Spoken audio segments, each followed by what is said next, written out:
You ever feel like you're just pushing against a wall of thorns?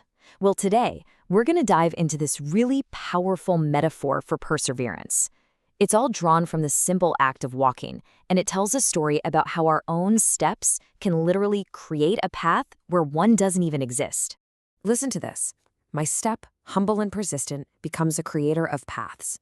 That line, that's our core idea right there. It's this thought that even a small, repeated action has the incredible power to carve something brand new out of sheer resistance. So let's really unpack what that means. Okay, so before you can create a path, you first have to understand the obstacle, right? You gotta know the challenge you're up against. And the source material we're looking at, it gives it a name. It calls it the wounded land.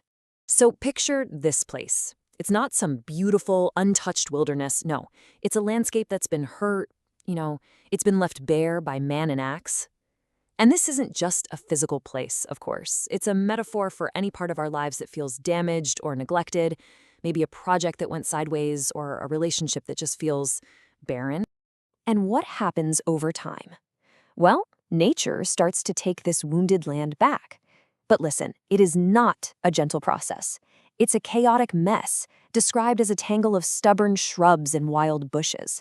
We're talking messy, disorganized, and just plain difficult. And this is where the real opposition kicks in. The growth isn't just there, it's actively hostile. The text describes blackberry and raspberry bushes with, get this, clawed arms that forbid passage. I mean, can you picture that? It's an environment that literally, physically pushes back at you. So, here's the bottom line. There is no easy way through, period. There's no marked trail, no convenient little route that somebody else already made for you. If you want to get across this land, the path isn't something you find, it's something you have to create. All right, so you're faced with this totally impassable landscape. What do?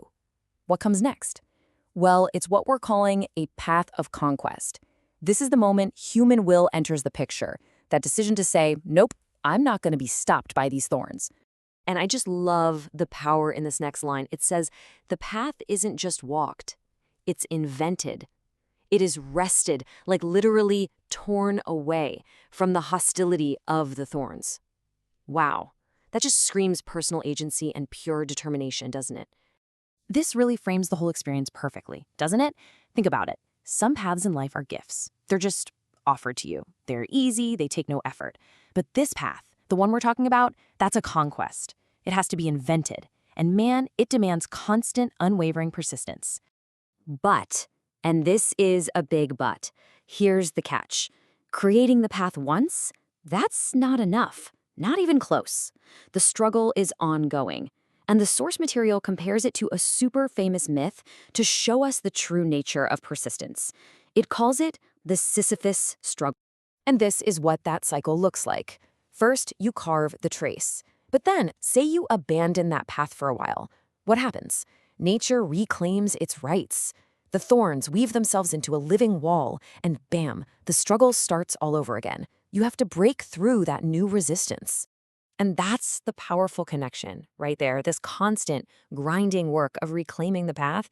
It's just like Sisyphus, forever pushing that stone up the hill. It's such a perfect metaphor for the endless, totally necessary struggles of life, both the stuff out there and the battles inside our own heads. And this really gets to the unavoidable truth at the heart of this whole thing.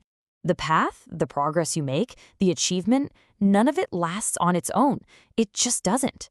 It requires you to faithfully return, to constantly apply that effort just to maintain it. So after all this, what's the ultimate takeaway from this journey through the thorns? I mean, what does it all reveal? Well, the text suggests it teaches us something really fundamental, a secret law of life.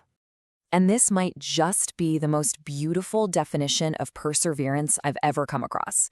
It's defined as to move forward, again and always, even where nothing exists, even where everything closes in. It's not just about pushing through when things are tough. It's about creating forward momentum when it feels like there is no path at all, when everything around you is trying to box you in. And there it is. That's the secret law. This simple, physical act of walking the same tough path over and over, it's not really about getting to the forest, is it? It's a reflection of this universal principle that any meaningful progress in any part of our lives is a conquest. It's something born out of persistent effort against resistance. So the final thought I want to leave you with is this. This story, it's not really just about a walk in the woods. It's a mirror. It's asking us to look at our own lives, our careers, our relationships, our personal growth, all of it, and ask ourselves a really important question. Where are my thorns? And where am I, with my own humble and persistent step, creating my own path?